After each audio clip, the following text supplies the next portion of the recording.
ഇപ്പോൾ യൂത്ത് കോൺഗ്രസ് പ്രതിനിധി അബിൻ വർക്കി കൂടെ ചേരുകയാണ്. അബിൻ, അതായത് SFIക്കെതിരെ വലിയ ആരോപണങ്ങൾ ഉയരുന്നു എന്നത് മാത്രമല്ല, ഒരു ക്യാമ്പസിൽ, അതായത് കേരളത്തിലെ ഒരു ക്യാമ്പസിലാണ് ഇത്തരം കാര്യങ്ങൾ നടക്കുന്നത് എന്ന് വിശ്വസിക്കാൻ പോലും പറ്റാത്ത രീതിയിലേക്കുള്ള വിവരങ്ങളാണ് പുറത്തു വരുന്നത്. ഒരു വിദ്യാർത്ഥിയെ 3 ദിവസം അതിക്രൂരമായി പീഡിപ്പിക്കുക, അതിനുശേഷം ഒരു തുള്ളി വെള്ളം പോലും കൊടുക്കാതെ ആ കുട്ടിയെ കൊലയ്ക്കുക, അതായത് ഒരു കൊലപാതകം എന്ന് തന്നെ നമുക്ക് പറയാം. ഒരു കൊലപാതകമാണ് നടന്നത് എന്ന് കുടുംബം ആരോപിക്കുന്ന രീതിയിലേക്ക് കാര്യങ്ങൾ പോകുന്നു.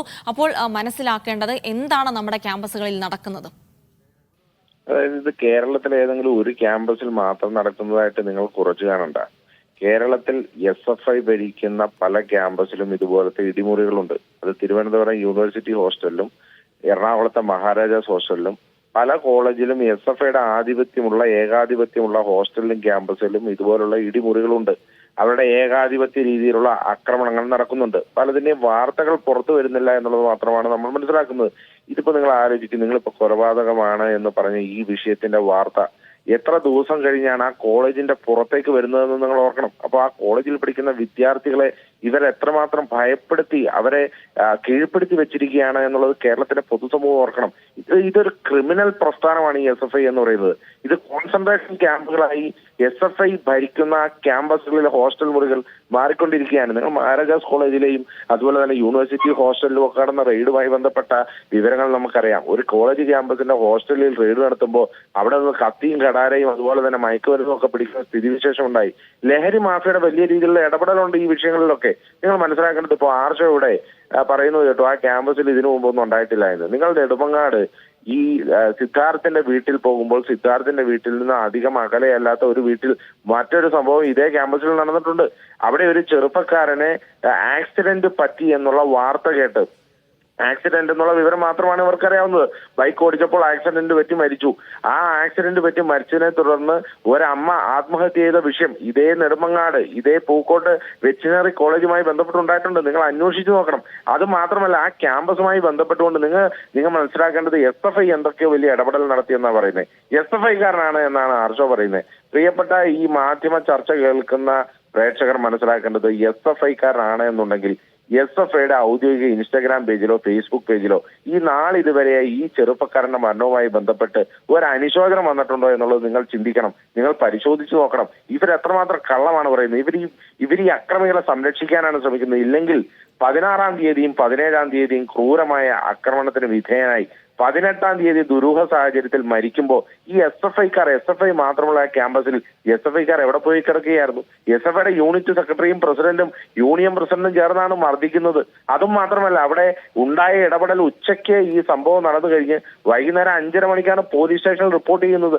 ആദ്യത്തെ 5 മണിക്കൂർ ഈ ബോഡിയുമായി ബന്ധപ്പെട്ടുണ്ടായ ഏറ്റവും സുപ്രധാനം ഏതൊരു ക്രിമിനൽ കേസിന്റെയും ഒരു മരണം നടന്നു കഴിഞ്ഞാൽ ആദ്യത്തെ 2 മണിക്കൂർ എന്ന് പറഞ്ഞാൽ അത് ഏറ്റവും പ്രധാനപ്പെട്ട സമയമാണ്. ആ സമയത്ത് ഈ ബോഡിയെ പറ്റിയുള്ള അല്ലെങ്കിൽ ഈ സംഭവത്തെ പറ്റിയുള്ള വിവരങ്ങൾ പോലീസ് സ്റ്റേഷനിൽ അറിയിക്കാതെ മനഃപൂർവ്വമായി മാറ്റിവെച്ചു എന്നാണ് പറയുന്നത്. പോസ്റ്റ്മോർട്ടം റിപ്പോർട്ടിൽ പറയുന്നത് 3 ദിവസമായി ഒന്നും കഴിക്കാത്തതിനെ തുടർന്ന് തവിട്ട് നിറത്തിലുള്ള ദ്രാവകം മാത്രമാണ് ഈ ചെറുപ്പക്കാരന്റെ വയറ്റിലുണ്ടായതെന്നാ. നിങ്ങളൊന്ന് മനസ്സിലാക്കുക, 3 ദിവസമായി ഒന്നും കഴിക്കാത്ത ഏറെ ക്ഷീണിതനായ ഒരു വ്യക്തിക്ക് എങ്ങനെയാണ് ഒരു കയറെടുത്ത് കസേരയുടെ മുകളിൽ കയറി അത് കുരുക്കിട്ട് അത് സ്വന്തം തലയിലിട്ട് തൂങ്ങി മരിക്കാൻ സാധിക്കുന്നതെന്ന് ശരിയാണ് അബിൻ. അതായത് അത്തരത്തിലുള്ള ആരോപണങ്ങൾ തന്നെയാണ് കുടുംബവും ഉന്നയിക്കുന്നത്. എന്തായാലും അതുമായി ബന്ധപ്പെട്ടൊക്കെ കൂടുതൽ അന്വേഷണം നടക്കേണ്ടതുണ്ട്. അബിൻ, മറ്റൊരു കാര്യമുള്ളത്, ഈ പൂക്കോട് വെറ്റിനറി സർവകലാശാലയിൽ KSU യൂണിറ്റും അവിടെ പ്രവർത്തകരും ഒക്കെ ഇല്ലേ? അവർക്ക്, കാരണം നമ്മൾ പലപ്പോഴും പലരോടായി സംസാരിക്കുമ്പോൾ പല വിദ്യാർത്ഥികൾക്കും പല കാര്യങ്ങളും പറയണം, പക്ഷെ അതൊക്കെ തുറന്നു പറയാൻ മടിക്കുകയാണ്. കാരണം അവർക്ക് തുടർന്നും അവിടെ പഠിക്കേണ്ടതുണ്ട്. നമുക്കറിയാം ഈ ഒരു സാഹചര്യത്തെ സർവകലാശാല അധികൃതർ എങ്ങനെയാണ് സമീപിച്ചതെന്ന്.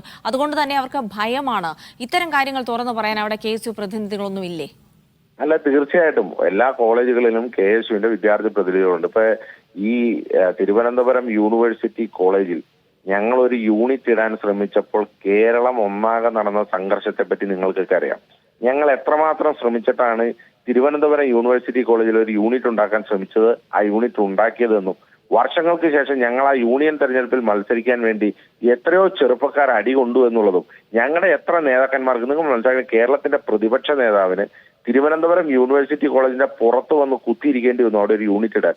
അത്രമാത്രം ഭീകരാന്തരീക്ഷമാണ് കേരളത്തിലെ പല ക്യാമ്പസുകളിലും ഇവരെ സൃഷ്ടിച്ചുകൊണ്ടിരിക്കുന്നത്. നിങ്ങൾക്ക് മനസ്സിലാവാത്തതുകൊണ്ടാണ് നിങ്ങൾ പല ക്യാമ്പസുകളിന്റെയും അകത്തേട്ട് കയറി പോകണം. ഇവിടെ ജീവൻ പണയം വെച്ചാണ് പല വിദ്യാർത്ഥി സംഘടനകളിലെയും പ്രവർത്തകർ ഓരോ ക്യാമ്പസിലും പണിയെടുക്കുന്നത്. നിങ്ങൾ ആലോചിക്കും, 3 ദിവസം കെട്ടിയിട്ട് അടിച്ച് മൂത്രം കുടിപ്പിച്ച് പട്ടിണി കെട്ട് കൊല്ലണ ഇതുപോലുള്ള നരാധവന്മാരുടെ അടുത്തേക്ക് എത്ര ചെറുപ്പക്കാർക്ക് സ്വയം രക്ഷയെ ഭയന്ന് അല്ലെങ്കിൽ പ്രാണം ഭയന്ന് അവിടെ പോയി പ്രവർത്തിക്കാൻ സാധിക്കും? നിങ്ങൾ ആലോചിക്കുക.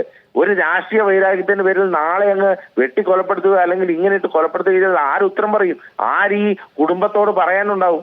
ഞങ്ങൾ മാക്സിമം ശ്രമിക്കുന്നുണ്ട്. ഞങ്ങൾ എല്ലാ ക്യാമ്പസുകളിലും ഇവരുടെ അക്രമത്തെ തുറന്നു കാണിക്കാൻ ശ്രമിക്കുന്നുണ്ട്.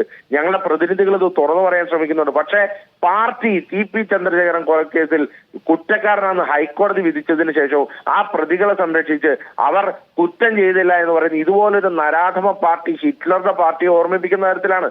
ഏകാധിപത്യം മാത്രമാണ് ഇവരുടെ മുഖമുദ്ര, ഫാസിസമാണ് ഇവരുടെ സ്വഭാവം.